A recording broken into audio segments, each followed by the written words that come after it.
Hi friends, welcome to Animal Encounters. Today, I'm covering some of the most horrifying snake attacks ever. From a man attacked by a rattlesnake he had already beheaded to a diver who picked up a sea snake for a photo. But first we start in Florida, where we witnessed the last minutes of snake TikToker Brinley Cortez. It was June 14th, 2022, and a humid summer evening had settled over a quiet apartment complex outside Orlando, Florida. Inside one of the units, a young woman was setting up her phone on a tripod, adjusting the ring light, getting the angle just right. She had built her whole presence around one animal, and tonight that animal would carry the video she hoped would push her past the wall every creator hits. Brinley Cortez was a 23-year-old full-time content creator who had spent 2 years growing a following on snake videos. Her 13-foot Burmese python was basically her co-star, the thing every one of her most popular clips was built around, and she knew the comments wanted bigger and bolder every single time. She handled the snake constantly and had never once had a problem with it, which had quietly convinced her there was nothing to worry about, the way that routine stops feeling like a risk. The calmer he got on camera, the more her channel leaned on him, and the more she trusted him. That evening, she was filming alone. Her roommate was out for the night, so there was nobody else in the apartment, which normally would not have mattered at all. The plan was a live stream doing one of those trust your snake trends, where creators drape a big constrictor over their shoulders and let the chat watch. She had seen bigger accounts pull huge numbers off clips like it, and she wanted that moment. There was one detail she did not think about, and it was the one that mattered most. She normally waited a full day after feeding before filming with him, since handling a big python right after a meal is asking for trouble. But the stream was announced, and she told herself one exception would not matter. She had fed him earlier that evening, handling the thawed rats with bare hands, and never washed the smell off before she started. To her, it was nothing. To the snake, it meant her hands and the air carried the exact scent of food, and a fed response and a handling session were about to overlap in the worst possible way. She fed him an hour before this, then draped him over her own neck for the camera. I would not put a snake that size anywhere near me. Never mind even think of doing it live. Burmese pythons are among the largest snakes on Earth, heavy-bodied ambush constrictors that can exceed 16 feet, and a 13-foot animal can weigh well over 70 pounds of muscle. They hunt by scent and heat, and prey scent on a handler's skin can trigger a sudden feeding strike, not because the snake mistakes a grown adult for a meal, but because the smell of food flips it into grab-first mode. A healthy adult is far outside anything a python would try to eat. The danger is what comes after the bite, because once a big snake has its teeth in and feels a person struggling, it anchors and throws coils to hold on, and a panicking victim who pulls at the wrong part only helps those coils settle around the neck and chest, where a snake that size can compromise circulation while it restricts breathing in just a couple of minutes if nobody is close enough to peel it off. Brinley started the live, greeted the chat, and after a few minutes lifted the python and draped it across the back of her shoulders for the shot. The snake, scenting rat, all over her hands and neck, did not settle the way it always had. Its head came around, tongue flicking hard at the smell, and it struck and gripped her forearm in a fast feeding bite, then began throwing a coil to anchor against her as she jerked. That first bite was survivable. What happened next was not. She panicked, which is the most natural thing in the world and exactly the wrong thing to do, and grabbed the thick middle of the snake to haul it straight off her arm. Pulling the middle does nothing while the tail is anchored. It only gives the snake something to brace against, and as she struggled, the coils shifted and climbed, the first heavy loop settling across her chest and neck. The python was not trying to eat her. It was an animal locked into an instinctive hold response, and every move she made told it to tighten and maintain control. The coil drew tight. She tried to call out and found she could not get enough air to make a real sound, just a thin, strained voice that the chat could hear getting weaker and higher. The comments exploded with people typing for her to stop, to put it down, to call somebody. Hundreds of them watching live, and not one of them in the room with her. Each movement she made gave the snake new cues to maintain and add pressure. The panic made her heart pound, which only burned through her oxygen faster. Within minutes, she was struggling to inhale, and soon afterward she lost consciousness. She slid sideways out of frame, and the stream kept running on the tripod, the snake still working in the corner of the shot. Hundreds of strangers watched it happen live, and could only sit there typing. If I had been in that chat, it would have haunted me for good. A viewer who knew her general area called emergency services, but a live stream audience scattered across the country could only describe an apartment they had never set foot in, a place they had only seen as a background. Dispatchers struggled to pin down the exact unit from the incomplete, second-hand information coming in, and precious time slipped away while they tried to find her. Responders reached the unit a while later, far too late to change anything. Brinley was unresponsive and could not be revived, and the medical examiner attributed her death to mechanical compression from the constriction, the way any large constrictor kills. The python was removed alive by animal control and was not destroyed, the finding being that it had reacted to prey scent rather than attacked a person. The footage was pulled from the platform within hours, but plenty of people had already seen far more than they ever wanted to, and some of them had been children scrolling a live feed. Florida was a snake doing exactly what its body told it to do, responding to the smell of food on a person who thought she was completely safe. Arizona was a snake that was already dead, which somehow makes it worse, because by every normal rule of the world, the danger should have been finished the moment the head came off. It was May 3rd, 2019, and a dry desert morning was heating up fast across a rural stretch of land outside Tucson, Arizona. A homeowner was clearing brush near a woodpile he had been meaning to deal with for weeks, the kind of spot the desert quietly moves back into if you let it sit, and exactly where rattlesnakes wait out the heat of the day. Cale Dorsey was a 46-year-old homeowner who had lived in rattlesnake country most of his life, and killed a few over the years. He had the whole routine down, or thought he did, and was not the type to call anyone to deal with a snake on his own property. To him, a rattlesnake in the yard was a chore, not an emergency. Something you handled with whatever tool was closest. When he turned over a section of the woodpile and found a Mojave rattlesnake coiled underneath, he did what he had always done. He killed it with a shovel, several hard chopping strikes, and then cut the head clean off to be sure it was finished. To him, the job was done. The snake was lying there in two separate pieces and very obviously dead, and the only thing left was to clean up the mess and get on with his morning. He decided the severed head would make a good photo for his buddies, a little trophy from the morning, so he crouched over it and reached out with his bare hand. He chopped the head clean off, and the head still bit him. I had no clue a dead snake could even do that until I read and researched this one. Pit vipers, like the Mojave rattlesnake, have heat-sensing pits between the eye and nostril that help guide a fast, reflexive strike, and that reflex does not switch off at death. A severed head can still sense warmth and deliver a full, venomous bite for an hour or more after it is cut off, with no body attached at all. The Mojave rattlesnake carries one of the most potent venoms in North America, a mix that often includes powerful neurotoxic components on top of the usual tissue damage, and a reflex bite can inject a full dose in a single second. As Cale's warm hand closed around the head, the jaws snapped shut on his fingers, fangs sinking deep and held. For a second, he genuinely could not process it. A head with no body had just bitten him, and he actually had to pry the thing off his own hand. The bite likely delivered a very large venom load directly into his fingers, the venom glands still fully capable of emptying despite the snake being dead. 2 deep punctures welled up immediately, and the disbelief lasted until the pain set in, a spreading burn that climbed up through his hand within seconds. The venom went to work fast.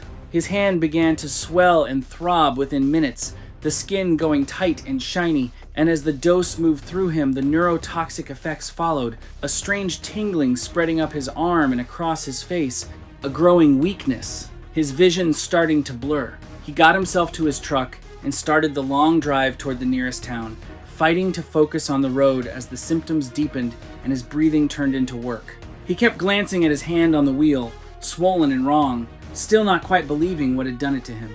A trophy photo of a snake he'd already killed is what got him. I will never look at a dead one in the yard the same way again. He made it to help and was airlifted to a regional hospital and given anti-venom, but the combination of a massive reflex bite dose and the long time lost on empty rural roads had let the venom get well ahead of any treatment. Kale died of complications from the envenomation. The medical examiner confirmed the bite had come from the severed head, and local authorities noted, as they often have to, that a dead venomous snake is not a safe one. Wildlife officials say this exact thing happens far more often than anyone would believe. People bitten by heads they were sure could not hurt them. Arizona was a danger that refused to end when every instinct said it should have. South Africa was the opposite kind of trap.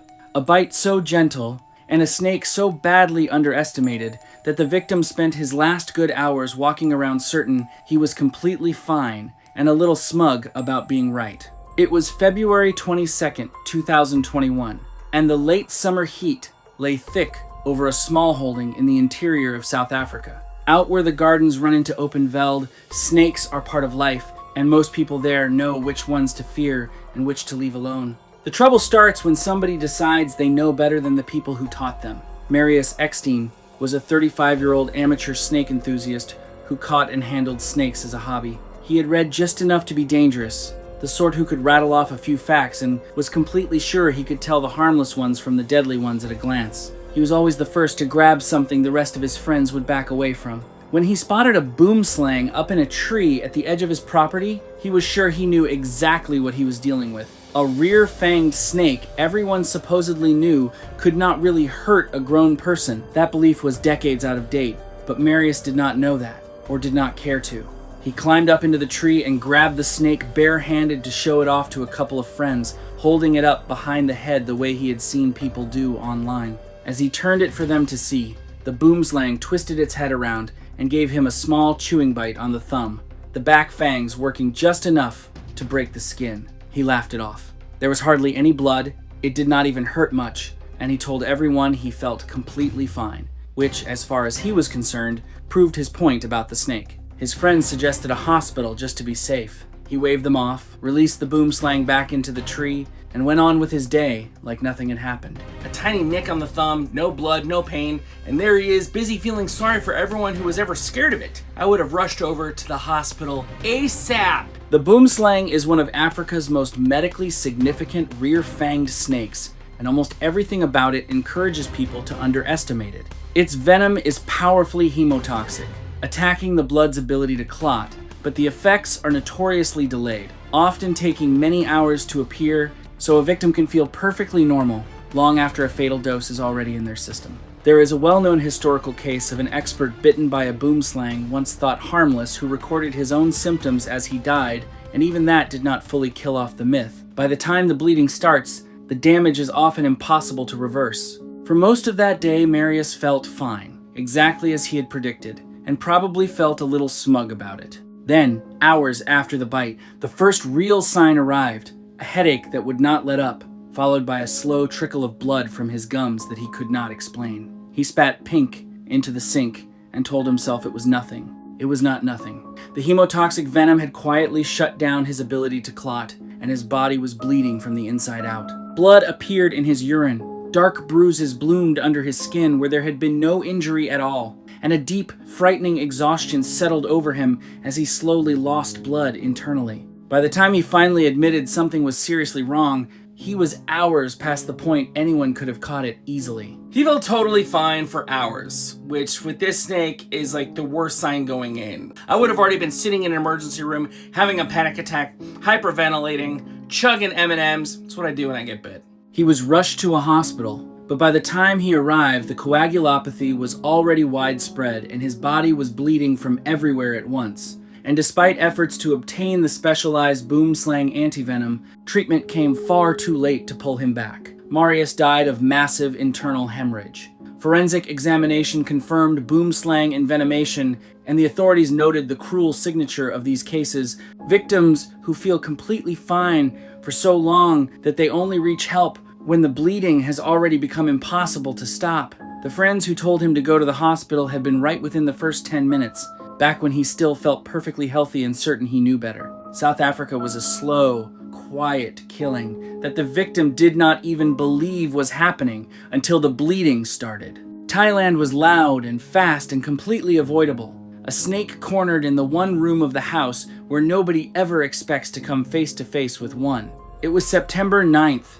2020, and the wet season had southern Thailand soaked and steaming on the outskirts of Bangkok. The rains drive all kinds of animals toward dry ground and shelter, and in this part of the world that regularly includes snakes finding their way indoors through pipes and drains, nobody ever thinks to guard until it is too late. Decha Framsuk was a 41-year-old homeowner who lived with his family in a single-story house on the edge of the city. Like a lot of people in the region, he had grown up around snakes and figured he could handle one himself if it came to that. He had shooed small snakes out of the yard plenty of times. What he had never dealt with was where this one showed up. A monocled cobra had come up through the plumbing and into his bathroom, and he found it coiled behind the toilet, hood half raised, with nowhere left to go. In that part of the world, local rescue services capable of removing snakes are widely used during the wet season, and a call would have brought someone out to bag it. Decha decided he did not need them. He told his family to stay back, grabbed a broom and a sack, and shut himself in the small bathroom to handle it alone, pulling the door closed behind him so the snake could not slip past into the rest of the house. It's crazy to me he shut himself in a tiny bathroom with a cornered cobra just to dodge one phone call. Monocled cobras are highly venomous, with strongly neurotoxic venom that shuts down the nerves controlling the muscles, including the ones needed to breathe. They routinely enter homes in the wet season through drains and plumbing, and a cornered cobra will rear up, spread its hood, and defend itself hard, because a snake with no escape has only one option left. A cramped bathroom takes away its ability to flee, and forces exactly the close-range fight nobody should ever have within a lapid this dangerous. Decha jabbed at the cobra with the broom, trying to pin it and work it into the sack, and in the tight space between the toilet, the wall, and the door, he had no room to keep himself clear of it. The cobra dodged the broom head, reared up higher, and struck, catching him on the hand, and as he flinched back hard against the wall, it recovered and struck a second time on the forearm. He fumbled the door open and stumbled out to tell his family what had happened, his hand already throbbing where the fangs had gone in. Over the next hour or two, the neurotoxic venom took hold. His eyelids began to droop. His speech started to slur into something his family could barely understand, and a thickening weakness spread through his body as the venom worked on his nervous system. His family bundled him into a vehicle, but the nearest hospital equipped to manage severe envenomation was a long drive through wet season traffic, and his breathing grew shallower the whole way as the muscles in his chest slowly stopped responding. Now everyone who watches this pictures the cobra as the one trapped in that room, but me personally, I think it was him, locked with the one thing he should have walked away from. Decha went into respiratory failure before he could be stabilized and could not be revived. Forensic examination attributed the death to neurotoxic envenomation, and authorities noted that the snake had entered through the plumbing and that snake removal help had been available the entire time, a single phone call he chose not to make. The cobra was later removed from the house alive by the kind of handler he could have called in the first place, and it took them only a few minutes. Thailand was a man who turned an easy, solvable problem into a fatal one to avoid making a phone call. India was a death wrapped in the language of wellness, a person who walked barefoot into the worst possible place at the worst possible hour of the day, all for a calming little video. It was April 18th, 2023, and the dry heat of late afternoon was fading toward dusk over a scrubby stretch of rural countryside in central India. The light was going golden, the kind of soft evening that looks perfect for the camera, and that softness is what makes the hour so deceptive in snake country, because it is exactly when the most dangerous residents of that scrub start to move. Anaya Raghunathan was a 28-year-old wellness influencer who posted about natural, living, breathing exercises and a trend called earthing. The idea that walking barefoot on bare ground recharges the body with the planet's energy. She had a whole, calm, glowing aesthetic built around being connected to nature, and a barefoot sunset walk through open countryside was exactly the footage her followers loved. She picked a quiet rural spot far from any roads, set her phone on a stand to record, and stepped out of her sandals into the dirt. The problem was where and when she was doing it. Bare feet, dry scrub, fading light, and a region where one of the world's deadliest snakes is common, all combined into the single worst set of conditions you could choose for a peaceful little walk. She moved slowly through the brush, eyes half closed for the camera, focused on how the moment looked rather than where she was putting her feet. Barefoot, at dusk, in the dirt, where the deadliest little snake on earth likes to sit, all for a calm nature video? I could not script worse odds even if I tried. The saw-scaled viper is small, often less than 2 feet long, but it is believed to cause more fatal bites than almost any other snake on earth. It is most active around dusk. It sits coiled and almost perfectly camouflaged in scrub and leaf litter, and when threatened it rubs its rough scales together into a dry, rasping warning rather than striking right away. Its venom is hemotoxic, attacking the blood and tissue, and because the snake is so common across farmland and so easy to step on in low light, barefoot encounters at dusk are one of the most frequent fatal snake scenarios anywhere in the world. Anaya stepped close to a coiled viper, hidden in the brush, without ever seeing it. It gave its rasping warning, that dry, sizzling sound of scales rubbing together, but she did not know what the sound meant or even register it over the audio she was recording. And as her bare foot came down nearby, the viper struck, hitting her on the ankle. She cried out and jerked back, and the snake struck a second time before vanishing into the scrub, leaving her standing there in the fading light, not quite understanding what had just happened. The pain came on sharp and fast, 2 hot points on her ankle that spread into a deep burning, and so did the swelling. She got herself back to her car and drove toward help, but the hemotoxic venom was already working, and this was a rural area, a long way from a hospital that would actually have enough anti-venom on hand. Over the next day, the bite site swelled grotesquely, with worsening blistering in the tissues around the bite. Her blood steadily lost its ability to clot, and the venom's slower damage set in, with bleeding abnormalities and the early signs of kidney failure. Her whole video was about feeling safe in nature, and nature is the thing that killed her. I still cannot believe that that is real and not a movie plot. She reached a small clinic that did not have anywhere near enough antivenom for a bite this serious, and the long transfer to a larger hospital cost her time she could not spare. Over the following day, her condition unraveled, the bleeding and kidney failure deepening despite treatment, and Anaya died of complications from the envenomation. Forensic examination confirmed the cause, and the recovered footage showed her slow barefoot walk through the golden light but cut off before the strike ever happened.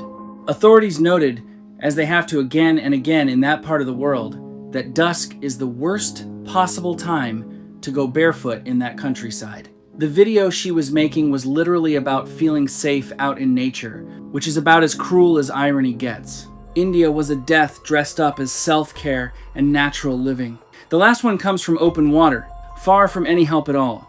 A snake so calm and so famously gentle that people pick it up like a toy, right up until the one time it quietly decides it has had enough. It was August 7th, 2018, and a bright, calm morning sat over the open water off the coast of eastern Indonesia. A small liveaboard dive boat was anchored over a reef miles from land, the kind of trip where the nearest hospital is hours away across open sea, a fact nobody really feels until the moment something goes wrong and the distance becomes the whole problem. Ruben Mas was a 31-year-old traveling diver and content creator working his way through Southeast Asia. He had been building a channel out of close encounters with marine life and had learned the lesson of the algorithm, that the bolder the animal he touched, the better the clip did. When a sea snake appeared near the boat, moving with that slow, unbothered motion they have, he saw an easy, dramatic shot and went into the water after it. Many divers had heard that sea snakes were unusually docile. They have a reputation for being placid, for letting divers swim right alongside them without ever reacting, and that reputation is precisely why Ruben did not think twice about getting hands on one.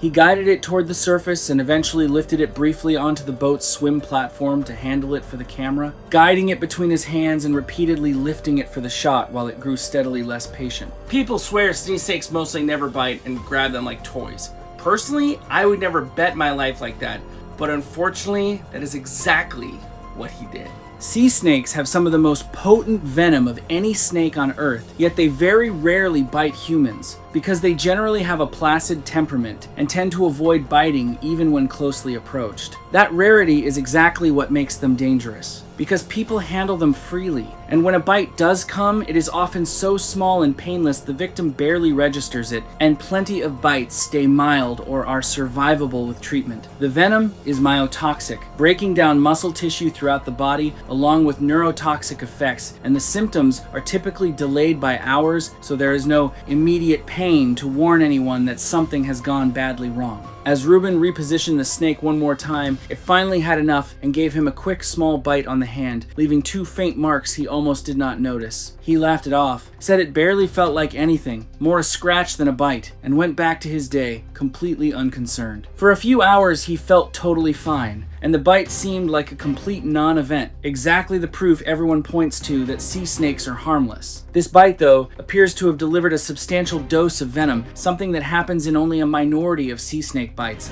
Then the symptoms arrived. A deep aching set into his muscles, at first like he had overdone it diving, then worsening into pain no position could ease, his whole body slowly growing stiff and heavy. His urine turned a dark brown as his muscles broke down and flooded his bloodstream, and a creeping weakness took hold as the venom began affecting the muscles he needed to breathe. Out on a small boat hours from shore, with no anti-venom aboard and many hours from any advanced care, there was very little anyone could do but turn for land and run the engines hard. A bite he barely felt, hours out to sea, the shore crawling closer to the whole way in. I cannot imagine being that far from help and knowing. The crew ran for the coast as fast as the boat would go, but Ruben's condition kept sliding, his breathing growing shallower and his body weaker, and despite supplemental oxygen and the crew's efforts, his respiratory weakness deepened before the evacuation could be completed, and he could not be saved. Forensic examination attributed the death to sea snake envenomation, and authorities noted the grim irony that the snake's gentle reputation is exactly what leads people to handle them in the first place. The boat had been a dream trip built around exactly these close animal encounters, and it ended with a panicked run for shore the sea would win. He had handled it because everyone says they are safe, and everyone is almost right, which is the most dangerous kind of wrong there is. If these 6 taught me one thing, it is that a snake does not care how famous you are or how good your shot looks. So tell me which one you would never have believed. If you liked today's episode, go ahead and smash that like button and go ahead and click subscribe. What are you doing watching and not subscribing? Come on, do it! We'll see you next time.